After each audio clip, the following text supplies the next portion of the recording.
Beautiful New York City. Ah, I love it. So you found me. They must never hear your podcast. Donald Trump demands it. We're not holding back anymore, you son of a gun. We're gonna tell everyone. But before I do that, I just need to alt-right-click real quick here on this document in my browser. Oh, I can show you how to alt-right-click. Hey, thanks, I appreciate that. You know, you Donald Trump people aren't so bad after you just stand around on a rooftop talking to you at gunpoint for a while. I know we get a bad rap, but we respect small business owners. And we support your podcast, except not exactly what you're saying. I appreciate your honesty, but can I tell the listeners what this episode's about before we end this here now? No problem here. All right, BYOB listeners, tonight's episode is about investigative journalism. Investigate these nuts. He's alive. What? You forgot. You can't destroy the truth. BYOB.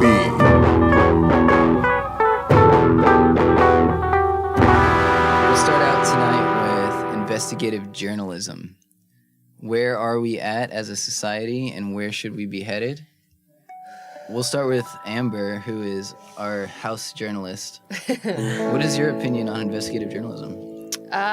Well, I think it's something that is incredibly important to just informing society, and as journalists and as dissemination of like actual real stories and information, but there's not nearly enough time or energy or money invested in investigative journalism. And that's just like a big umbrella. I think that there are quite a few things underneath that. I think a lot of people don't care about real journalism, so don't pay for it. So there's not enough money actually out there for investigative What do you think journalism. is the core purpose of investigative journalism? What should they seek to uncover? I mean, I think the goal of investigative journalism is to crack open stories that aren't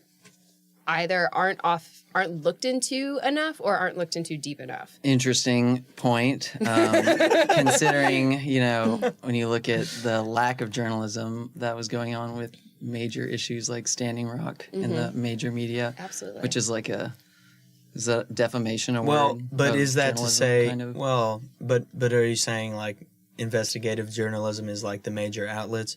Because there were people covering that. Yeah. And like making that their focus, and that is something that obviously needs to be talked about. So the people doing that are the people we're talking about who are doing the right thing. Is It's all the investigative big people who are not covering it. Is investigative journalism antagonistic inherently? Is it intrusive Is inherently? it biased, kind of? Or could there be positive investigative journalism? Absolutely. I think so. I mean, I think it's no matter what you're going to push, whenever you dive that deep into any issue, there are like numerous things at stake. So you're going to piss somebody off in the process by either exposing them or just bringing light to any kind of activity that they've been doing, that they've been trying to keep under wraps, because it's not open to the public eye, and there's probably a reason for it. So what investigative journalism does is like crack that open, is gonna piss. So somebody off. let's use this as an example. So that's why everybody's suppressing these journalists, honestly, right? You think journalists are suppressed? Well, no, I don't know. Maybe not in this country, but like all over the place. No, Yeah. they are definitely Right? it is a little bit. Because they're the people who are gonna, the people who are No, I have So they don't want these stories to get out. So they're exactly. like, I've had think? firsthand Okay. examples. The people who leak I mean, things this is the suppression of the First Amendment. Amy Goodman getting arrested at Standing Rock for covering the story from Democracy Now! Okay. So, she's a high-profile journalist, and her being arrested at Standing Rock is just a message to everybody. Like, if you come here, you're going to be scrutinized as a Right. journalist. Where in a open democratic society, you should have journalists covering things like that. So there are instances of, positive investigative journalism. Like, for example, say you send someone to go investigate the Trump Foundation, and they're digging for the dirtiest thing they could find, and through their research they find that they contribute to some organization that cured cancer, right? That's actually positive investigative journalism, which obviously isn't going to happen for Trump because he's. For any Trump listeners out there, we apologize. We are not biased. We're not biased. Andrew, throw in your little Trump blast whenever we say his name. Yeah, totally. There's like there's an android who works for Trump. He's on this podcast too. You'll hear him. You'll hear it. Don't worry. So I think that I don't know where that went. Yeah. I just like moving right past it. Go ahead. So, I mean, there are a lot, I think there are plenty of examples of positive investigative journalism. And even though the organization that I used to work at fired me for protesting, and that's a form of like suppression, I give them praise for doing a lot of really good investigative journalism, because they recently did a story on government cars that belonged to, say like National Park Services that had recalls on them. And instead of taking them off the market and fixing the recalls, they ended up putting them into auctions and selling them to the public. So people were just driving these these cars that had recalls on them. Sounds and like they par for killed the people. course. No, that's par for the course for the government. Okay, so Circa did an investigative piece on it and ended up changing policy. Excellent. That's the purpose. Okay, so getting back to the purpose of why investigative journalism ideally exists is for things like that, like affecting change by making people aware of what's going on. Yeah, that's what democracy needs. Yeah, and I think go ahead. Sorry, there's a huge upswing in this. I think right now. I think this is positive. I think there are a lot of people out there like showing you. Like you said, this woman who got arrested at Standing Rock, like people see that and they're like, "Holy shit, I donated." And like there's a theory. I just feel now more than ever. I feel like I need to like speak up and participate. There's a theory that has been going around crazy. that with Trump's administration, this is gonna light a fire under people's ass, so to say, to participate. Be citizen journalists, to participate in government, to vote in. Runoff fucking elections. We'll talk about that shortly. But there's a theory that says that Trump winning is more beneficial for the progressive movement because it'll energize people, whereas under Obama's 8-year center-right, neoliberal, democratic government, people were just fucking put to sleep. Agreed. People were, you go to sleep, whatever. He can run any like pipeline. A baby. He can have torture in Guantanamo. He can airstrike people, citizens in Yemen, American citizens, whatever it be, and nobody gives a shit because he's a Democratic president. And no, totally. It's just I don't view Obama as critically and harshly, but I have like rose-colored glasses in a lot of ways whenever it comes to the past 8 years. But I think you make a really good point about lighting a fire under people's asses, and I don't know. Let me use an anecdote and see if it if any of y'all vibe Story with it. time. Story time.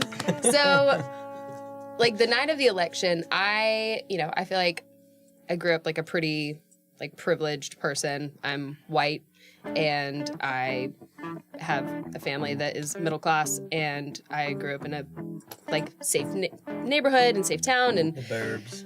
List off the, tack it off. Got a public education, got a college degree, all that. But the only notch against me that I have is that I am a woman and that I am on the queer spectrum. So I have those two little notches against me. And the night of the election, I was genuinely terrified for myself. And that didn't even begin to match what I imagine the fear for so many other people feel in this country. And I'm probably going to come out okay in all of this, even though I'm still scared shitless for what I got coming towards me. Thank God I got an IUD. But that's also on the list. Yes! That's somewhere on there. We were going to get to that. But the We're live streaming. We're live streaming right now from here the Secret BYOB Studios. Secret Studios. Gotta keep We'd like to welcome Lincoln to our podcast. It's always going. Gotta do the right thing. Are we on the air right now? Yeah, we are. I guess it doesn't We're streaming across 37 countries. We'd like to thank all of our listeners. Shout outs. You know, we couldn't do this without you guys. Yeah, we got a special BYOB club here. BYOBand.org/join. Yeah. Yeah. So the point being So that many people are terrified right now. so many people are genuinely, terrified. like, Yes. and it's Yeah. yeah. Go And that's on. fucking. It's. I've never. Which is, it's one of the reasons why I coincidentally saw Amber at the protest the night following the election, because I think, you know, regardless of any organization or Facebook groups or events that people posted, no matter what, people already knew that they were going out into the streets and going to say, fuck you, fuck fascists. And across the whole country, you know, some were a little bit more raucous than others, but in Austin, we got out in the streets and we're like, fuck this guy. Riley, you have some impressive camera work from protests lately that you've attended, which is Also, shout out that's to what we Andrew. need. You know, that's Yeah. investigative journalism, my man. About If you take a video there. Three nights ago, we Show went to some see shit. Richard Spencer and all of his wisdom speak. Yeah, I bought a ticket. No, I'm just kidding. Yeah, go check him out. Nazi.org. Yeah. How was that, by the way? It was cool, Um, yeah. Yeah, if so, for our listeners, Is it, that don't know what we're provide some how talking is it context. cool? Yeah. about, the alt-right, or shall we say neo-fascist, Just use the right words. yeah, leader with a nice haircut and nice clothes. The rebranding of Nazism is Richard Spencer, and he came to my alma mater, Texas A&M, as a guest speaker for an event. Who invited him? So he was invited by a guy named Preston Wigginton. Just a single student. who is an alum, apparently, from what I know. He went to Texas A&M. I don't know if he graduated or not. And then apparently, Controversial. He didn't graduate? yeah, He's I don't know. inviting you? So he's an alum. He's an older guy, and he Are paid. you considered an alum if you don't graduate? No, you're not. Okay. So interesting. Go on. And Texas A&M being, conservative university, and having a conservative population and surrounded by, Rednecks. Yeah, the thing that really ticked me off is that the President Young of Texas A&M, he organized an event at the football stadium to kind of say, we are united together. But in reality, it was basically a diversion from people getting out in the streets and really, protesting the fact that he was attending campus, paying for a location to speak on campus. Then the university received their money, and then the state and the taxpayers incurred all the costs of the protection of this Nazi. So, they sent state troopers, they sent the city police, everybody to go protect the building and actually kick taxpayers and students off their public property in order to protect a Nazi who's not even a citizen of the state, doesn't pay taxes, not a student, obviously. And they didn't charge him for that. Is the argument there, though, that it's like a, That the right president- to peaceful assembly or whatever? Don't you have to, to go protest? Do you have to ask? Don't you have to, No, you don't have to ask. No? Well, You're a ask? body. You just take your take your physical body form and you your- put it somewhere. You put it out there Okay. as like a physical and you representation. you of your exist in a voice space, in and, space and, and time. then you say the opposite of what they are saying to you. There are, I mean, if you want to get specific with it, city to city, there are city regulations whenever it comes to masses of people gathering and Mobs.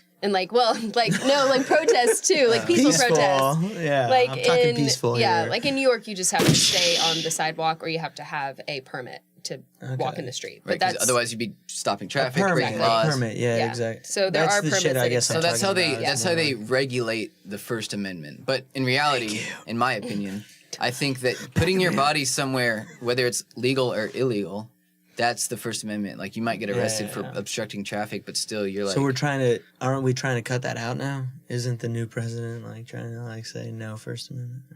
yeah. Okay. Not Chill. explicitly, but Chill. yeah, for sure. Not by explicitly. tweeting directly at a labor union, what is he, a chairman of the labor? I don't remember his Trump title. directly attacked a member of the public with, he's not a powerful With person. a Twitter attack? Yeah, and Twitter, if you God slander damn. as the chief executive officer of the I'm not even government- on Twitter. And I'm a big social media presence, guys. Y'all know this. Check out Like, J-Hug's that's vlogs. unbelievable. Twitter kept saying someone was logging into my shit, and then I That's just creepy. Yeah. deleted it. It was Donald Trump. And now, anyway, it was probably, it was Because of all this right. podcast. Everyone Pepe- drink. Every Pepe time he says showed Donald up and Trump, just- you have to drink. Oh, Fine. Salud. No one even knows we have beers. What are we drinking, y'all? Lone Star. Okay. Lone Star, you will thank us later. Hold on, I want to get back to mob mentality. Yeah, sorry, Andrew. Why don't we Lord. I would like to. Yeah. I'd like to mentality. allow Andrew to finish out his, perspective of. Oh the, yeah, I was the film guy, or I took pictures. and Yeah, was and we just didn't in the really dig into protest. what happened Yeah. at Texas A&M. Why don't you? So we were outside the door. They wouldn't let us in. They barricaded it. And all of a sudden, the police wouldn't let Riley in. Riley was there. I took some pictures. I'll throw it up on a blog or something. And then they said no more people. They started trickling people out. And then all of a sudden, they were really just buying time for, I guess, riot police to show up. And so, all of a sudden, they showed up they, got into the building. They, literally had someone radio him through a back door. We saw the line of them running, all strategic, behind the big crowd. And everyone's like, hey, look over here. And oh my God. then they go up and they're in the building. Then they come out, and then it's a very tiny perimeter. And I'm just snapping pictures away the whole time, point blank. And I keep a very chill, tranquilo disposition. And so they're Tranquilo. they're not really concerned with me. And they're just all right, this guy's just taking pictures. And I looked great too. I had a scarf on, long petticoat. For the record, Little ladies and top hat. gentlemen, he was a bachelor. Check him out on Tinder. Bumble. Okay. All right, We're talking about real shit here. All of our social handles and Tinder profiles will be announced at the end of the show. I am not on Tinder. Kyla? So it's a little I think the word is phalanx, those little Roman units. The shields they'd slowly build and push out like a cell membrane, pushing outwards Like the further. movie 300. Yeah, it was kinda like Fucking 300. Great I had movie. no clue. Yeah. See, this is the thing. It made This is the national new- news. Not a lot of people covered it to that extent. I only saw shit from Riot. That I saw. honestly. We have I don't know, 2,000 maybe. people probably. That's incredible. I'm not meaning to negate it by lack of coverage. It sounds like you guys did a badass job, and I'm we criticizing. could have done better. So I actually the sound anti-fascist. Couldn't we like always? criticism. Couldn't we always? The anti-fascists really failed, in my opinion, because I think as a progressive and participating in these direct actions, the more radical people, like the youth, the students, those are the type of people that kind of spearhead these operations. And Lack of organization. this is just my opinion. I mean, however, Yeah, but you're participating in maybe. this. How could you think it's a You failure? organized me off the It's like- couch. no, the failure. I think the failure of You the, were there to make No, it. it was a success overall. Yeah, I'm saying the yeah. failure of the anti-fascist. Shout out to my You're letting comrades out yourself there down. for not actually interrupting the thing greater than they did. They admitted, they failed in planning to actually get into the speech. But you know what? And You don't I want think it that to if turn yeah, you don't want it to turn violent, Yeah. but It doesn't have to. it doesn't have to turn violent. And But to get y'all got into the building, but then they blocked you off. in my opinion, from that's getting not into enough. the He needs to be auditorium shut or down whatever. in front of his face. Well, Like you should- people. So where do you- the idea yeah. is for people So, see you, basically- people see y'all. Basically, my doing point this, is the and then more they- radical I don't know. spearhead of the It's hard. opposition It's didn't really gain hard. access and shut it down. I see your point, and I also want to ask one point and then ask you a question. Going back to a point you said earlier about people getting more active right now, people are incensed, they're ignited, our generation hasn't really ever been before, and they're taking action. So if this is kind of new and fresh to a lot of people, this is a process. We're going to be getting better. We're getting more organized. We're getting more knowledgeable on how to actually make the proper steps and to make change. Right. I don't think it's going to be we're going to go out and change, do it perfectly. Nothing ever happens. It takes immediately. generations. It's gonna take some time. I don't know if it's gonna take generations. I think it's just gonna Decades take. at least. I don't think. I think I think it could happen soon too. I think it could happen soon. I think. I mean, there's different shit. different levels of organization. It's just I think a matter of like collaborating, coordinating. So like, what could you guys have done better? Like, if you could actually like critique the process instead of say, I wish this is what we had accomplished. How would you do it? Because I feel like that's such an important conversation right now. Everyone's like, I want to do something. I want to fucking make change, but like, how? So like, how do you do it better? So I, as a student, an alum of Texas A&M, I took great interest into this as soon as it came out. And I started watching, all the different organizations on campus and then organizations in the state to see how they would react to what was going on. Mm-hmm. And there's a group, Tamu Racism, I'll shout out, or Anti-Racism. Big difference. It's like, ooh, Tammy Racism. Yeah, Sounds like... Anti-racism. They kind of like put out statements, and they said what their position was on it, but they didn't actually take their reins and put something together. A lot of different groups like put their own thing, and there was like, what I would do to change it is I would have an organization that is, widely known as the leader and centralize the organization so that all the sub-organizations that want to participate can take not orders, but like advice from... Communicate. Yeah, communicate in a way that you're all organized and you can accomplish goals instead of just being... Like, it was very chaotic what was going on. Right. Yeah. So, for example, Standing Rock's a good I was going to say that too, as an example of like, it could happen sooner than you think. No, like, it doesn't take decades. Like people are because now there's no in that incensed example. There's no question now who that is calling works, the shots, or at least it's on a hiatus or whatever. Yeah. They're and like thinking shout about out for real for just like how incredibly organized and dedicated and just incredible that entire movement was and is. The thing, and I think the thing is like with that, it's like I don't know. There's a million things you could stand behind, but like that, maybe it is because of the election that everyone latched on to that. But let's keep that going in a way, There are a million things like that's a good reason. Get something good to fight. And fighting this dude at A&M is a great thing to fight too. This guy's a asshole. Well, by all Dakota accounts. Access Pipeline is not over. It's not over. And not only that, but there are two But other it's a pipelines. win. The It Sable is something Pipeline you can- in Florida and the Trans-Pecos Pipeline in Texas in Big Bend are also under construction. Which is unreal considering the fucking Gulf explosion like not long ago. Or the leak It's that like, happened why would you yesterday in fucking- North Dakota. They just leaked 100 barrels of Really? oil in North Dakota. Yeah. Oh God. So they shut that pipeline down. So it's not, it's not controversial. You have our government, and we'll get to Trump's cabinet later on, but like our government is filled at this point, whether they're Republicans or Democrats, full of people who will lie about the truth in order to protect their donors. So until that changes, really. Let's talk about power for a second, how great that is. Right.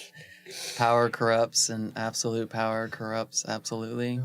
I think that was said by, I don't know, anyway. Me right now. Yeah, me right now.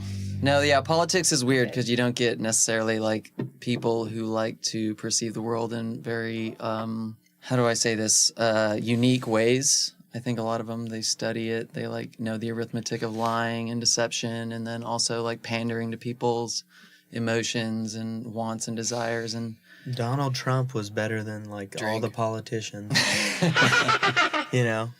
Repeat, Donald Trump. Did you hear the way Riley was talking about President Obama?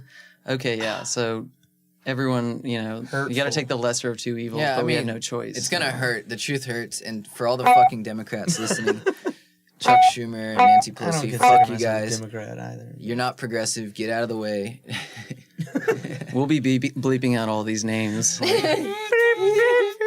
I saw a Jill Stein poster in the window. What's up with that Bernie head? You Bernie boy. It's not about Bernie. It's not about Jill Stein. It's about... Okay, what's it about? It's about... Tell me. Progressive This ideology. This is what people want to hear. All right, you have 1 minute to talk about what progressive is to you, Riley. Go. Progressive is when you... Okay. Yeah. Grow your own vegetables. Yeah. God damn. Take a walk in the sunshine. On the wild side? I can get behind those progressive ideals. Go rock. If you can't destroy the truth, then join us. No, but lying is so easy, and you always get what you want. Why wouldn't I continue to deceive the American public? Because sometimes doing the right thing means never seeing any reward. Thanks everyone for listening tonight to the BYOBand.org podcast. Make sure you go to our website, leave us a comment in the comment section. I gotta have a little talk with this Trump Andrew